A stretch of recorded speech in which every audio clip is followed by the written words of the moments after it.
রাজধানীর ডেমরা এলাকার শান্তিবাগে অবস্থিত রূপসীপল্লী টাওয়ার নামক একটি আবাসন কোম্পানির চেয়ারম্যান আলহাজ রমজান আলীর বিরুদ্ধে অর্ধশত কোটি টাকা ট্যাক্স ফাঁকি, অনিয়ম, দুর্নীতির মাধ্যমে শত শত কোটি টাকা উপার্জন, নিম্নমানের নির্মাণ সামগ্রী দিয়ে ভবন নির্মাণ এবং রাজধানী উন্নয়ন কর্তৃপক্ষের অসাধু কর্মকর্তাদের যোগ সাজশে নতুন ভবন নির্মাণের অভিযোগ করেছেন ঢাকা প্রেস ক্লাবের সাধারণ সম্পাদক কাজী ফরিদউদ্দিন আহমেদ। রবিবার গণমাধ্যমে পাঠানো একটি বিবৃতিতে তিনি এসব অভিযোগ করেন।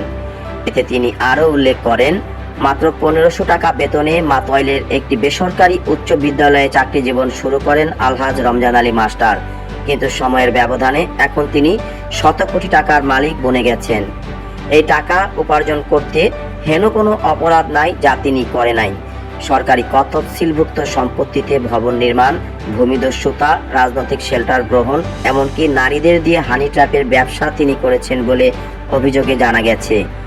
শামসুল হক খান স্কুল অ্যান্ড কলেজের সামনে একটি টেইলারিং দোকানের নারী উদ্যোক্তা রূপা জানিয়েছেন, রমজান মাস্টার তাকে বিয়ের প্রলোভন দেখিয়ে জীবনে অনেক শারীরিক সম্পর্ক করেছেন এবং অনেক উচ্চবিত্ত পুরুষের কাছে পাঠিয়ে নিজে অর্থ হাতিয়ে নিয়েছেন।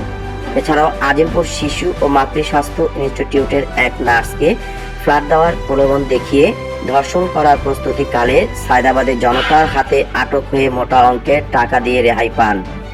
ইলেকট্রিক মিস্ত্রি শহীদের মেয়ে পারভিনকে ফ্ল্যাট বরাদ্দ দেওয়ার নামে শারীরিক সম্পর্ক করেছেন বলেও জানা গেছে।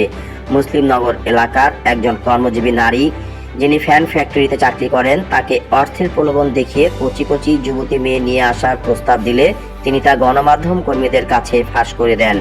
এ বিষয়ে একটি অডিও ক্লিপ প্রতিবেদকের হাতে এসে পৌঁছেছে, এগুলো শীঘ্রই ইউটিউবে প্রকাশ করা হবে। এছাড়াও রমজান মাস্টারের কন্যা আদর্শবাগের এক যুবকের সাথে আপত্তিকর সম্পর্কে জড়িত হওয়ায় বাধ্য হয়ে তাকে ওই যুবকের সাথে বিয়ে দেন। রমজান মাস্টারের পুত্র অভি ভুয়া এনজিও সংস্থার নামে বিভিন্ন উচ্চবিত্ত লোকদের কাছ থেকে ডোনেশন আদায় করেন। এছাড়া রমজান মাস্টারের নারীর প্রতি বিশেষ দুর্বলতা এলাকার সকলেই অবগত আছেন। কোচিং করানোর নামে নিজ বাসায় শামসুল হক খান স্কুলের অনেক ছাত্রীকে তিনি শারীরিক সম্পর্কে বাধ্য করেছেন। অনেকেই মান সম্মানের ভয়ে এইসব বিষয়ে মুখ খোলেনি। গত ফ্যাসিস্ট আওয়ামী লীগ সরকারের আমলে রমজান মাস্টার স্থানীয় আওয়ামী লীগ নেতা কাউন্সিলর শামসুদ্দিন ভূঁইয়া সিন্টুকে মোটা অঙ্কের ডোনেশন দিয়ে নিজের পায়ের তলার মাটি শক্ত করান। আবার ক্ষমতা পরিবর্তনের পর স্থানীয় যুবদল নেতা রানার ছত্রছায়ায় বিএনপি বনে গেছেন। কুমিল্লা জেলার চান্দিনা উপজেলার বাসিন্দা রমজান মাস্টার একসময় ছিলেন সহায় সম্বলহীন।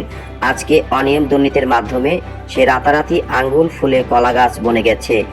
তার বিরুদ্ধে আরও চুলচেরা বিশ্লেষণ ও অনুসন্ধান অব্যাহত রয়েছে। দেখুন আমাদের আগামী পর্বগুলো।